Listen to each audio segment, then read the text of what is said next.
Welcome back to the channel. In this video, I'll be talking about the state of California and all of the chaos that's going on over there between wildfires, rolling blackouts, and policy.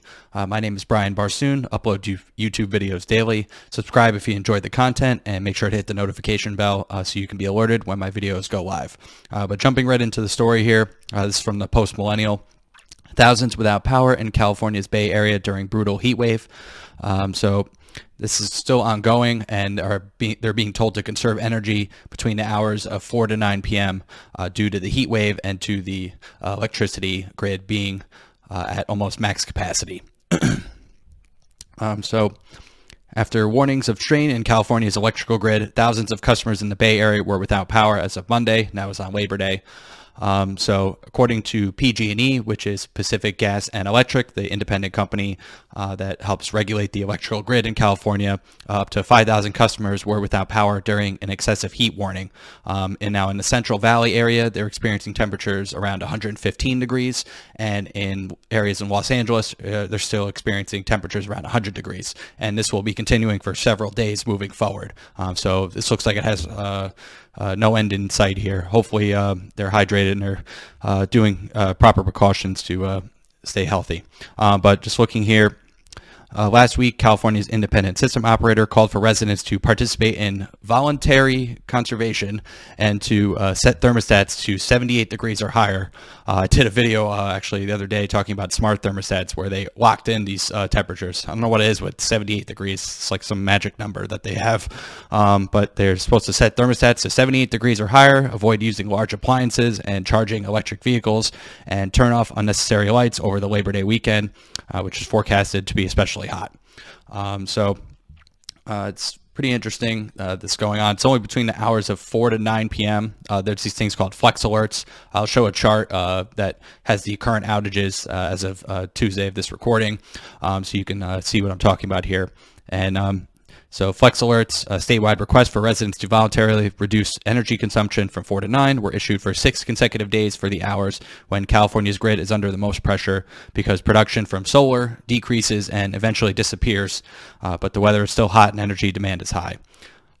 And this is not the first time this has happened in California. This happened back in 2020 around the same time to a much lesser extent.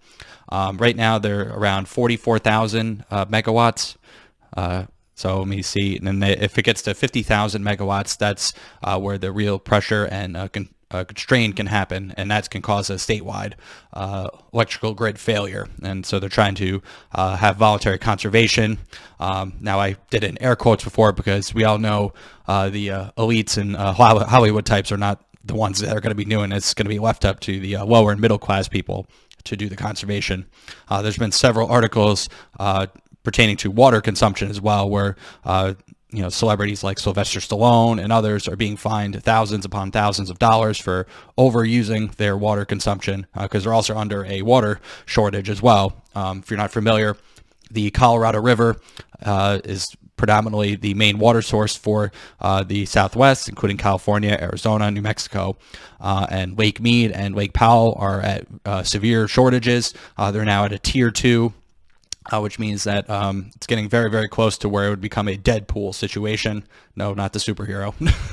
Another MCU reference there. But it would be to the point where the water would be stagnant, and then it obviously won't be able to be used for hydroelectric power. So they just goes over here. Operators recommended consumers reduce energy by pre-cooling homes, adjusting blinds between those hours. Let's take a look here. Just wanted to show you the grid here for what's going on, so you can see. So this is a current chart for the whole state of California, showing all the people affected by the outages currently going on. The ones in green are the smaller, then you get to yellow, and then there's some orange as well. So you could zoom into the orange. This is where most of it's happening. You can see the areas being affected. So you have San Francisco. And then if you go down south here, get into the Los Angeles area, you're seeing it's still spread out. Obviously, when I'm recording this, it's still in the afternoon. It's still early afternoon here. It's later in the day here on the East Coast. So they haven't really had that conservation being put in currently. But I'm sure later on today there could be more strain on it. And here's the notice that they put on the top of their website: conserve power from 4 to 9, and some information and where to report outages. So I just wanted to show that chart, and this is going to continue moving forward, probably for the rest of this week. Hopefully not more after that. So just wanted to highlight the more chaos going on in California. These are all of the wildfires that are currently raging as we speak, some of the major ones, and they get how much percent has been contained. So besides the energy grid almost failing completely, now they're dealing with wildfires. I'm sure you're familiar. California does suffer from a lot of wildfires. It is a desert climate area. So it's nothing new to the residents, but it's just compounding the problem between the grid failing and now the wildfires that they've had to contain. There were 2 deaths reported in this fire here, the Mill Fire. But all the other ones, it's mainly just land, and they're working tirelessly to get these fires contained. And now, if that wasn't bad enough between the electrical and the wildfires, now the legislature in California is making it even more strained with this article here. Recently they put a ban on the sale of gasoline cars by 2035. So in the next 12, 13 years, they're going to ban the sale of gasoline-powered vehicles altogether.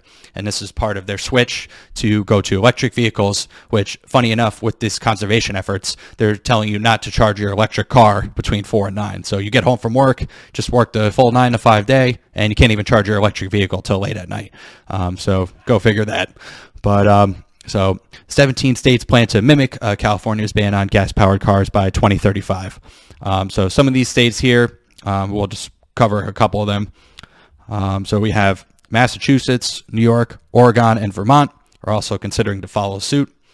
It's pretty interesting that, seeing how everything's going on here, and now these states want to follow suit. Maybe they'll start to see the writing on the wall and maybe adjust course. But there's also been some pushback, including in Minnesota. So the Minnesota Auto Dealers Association is arguing that due to the extreme cold in the state, the ban would be impractical, among other reasons, economically, but it just in how cold it is up there, that'd be kind of silly. And a fun fact, if you didn't know, it costs almost $100 to charge your electric vehicle when you do that, based on the energy prices that are currently at the time of this recording. So it's actually more expensive to charge your vehicle than to actually fill it up with a tank of gas. That's why people argue against electric vehicles. I think it should be more of a slow transition, not just a kneecap and cut the legs out of the gasoline car automakers and just having them switch right over, which the government had passed the Inflation Reduction Act. Part of this was that they were going to offer $7,500 to people who bought new electric vehicles, and then Ford just within days, 2 days before, had increased their prices by $7,500 as well. Anything that the government does, the private sector is going to catch on to, and then they're just going to pass on the burden of the price increase to the consumer. And if you haven't figured that out by now, welcome. So that's what they do. So it's talking about Glenn Youngkin as well, who, let's take a look here. Youngkin wrote in a statement on Twitter, in an effort to turn Virginia into California, liberal politicians who previously ran our government sold Virginia out by subjecting Virginia drivers to California vehicle laws. Now, under the pact, Virginians will be forced to adopt a California law that prohibits the sale of gas and diesel-fueled vehicles. So obviously, he's not a big fan of the proposed a law amendment that would be similar to California. So there is some pushback, especially between Minnesota and Virginia, but there's other states like New York, Oregon, Vermont, Massachusetts that are just going to follow suit, probably in lockstep with these policies. So if you're in those states, just a heads up warning for you guys. And finally, I just wanted to pull up this chart that I found on Twitter. Now, it's in reference to the power grid in California and what types of energy the whole state uses throughout the day. So this is from September 5th, and all the ones down here, you can see renewables are in green, natural gas, large hydro, imports, batteries, nuclear, coal, and other. Obviously it does fluctuate up and down throughout the day. Now, I want to focus on the green one, which is renewables, since it's a hot topic. Obviously, you can see this is when the sun is rising, so renewables like solar wouldn't be able to be used during this time. Obviously, as the sun rises, now we're getting to 10 o'clock, 11 o'clock in the day, and then by like 3, 4 o'clock here, or 5, 6 o'clock, excuse me, the renewables start to go down. So you have about, a 12-hour window, 11, 12-hour window where renewables can be used. Obviously, at the peak, you're going to get the most out of it, but as the sun goes down, you're going to lose a little bit of consumption there. But so just want to let you know that fossil fuels are still needed in the nighttime. So it's obviously not sunny all day. So fossil fuels need to be leaned on. And that's what's they've had to turn now back to natural gas, and plants are opening back up per Governor Gavin Newsom. And they just recently voted to have a power plant in Diablo, I believe is the town, that's going to stay online. So there are other forms of power that still need to be required. So everyone's saying that we're going to just completely switch to renewables and this, that, and the other. I just wanted to shed some light on that so you can see the normal consumption, even in a state like California, what different types of energy you need throughout the day. So obviously we want to help the planet eventually, but we have to do it in a more methodical way. So we're not having the kinds of problems like California is having right now. And obviously it gets exacerbated by conflicts in other countries, like in Russia, the whole Russia-Ukraine conflict. But we can, do it step by step, and then it will create a better future for all of us. So just wanted to show this chart here so you can get a little bit of an understanding with that. That's going to do it for this video. Comment down below if you're from California. I'd really like to hear from you guys and what you're experiencing over there. Like, share, and subscribe if you enjoyed the content. I'll link all my socials in the description below. Thanks for watching, and take care.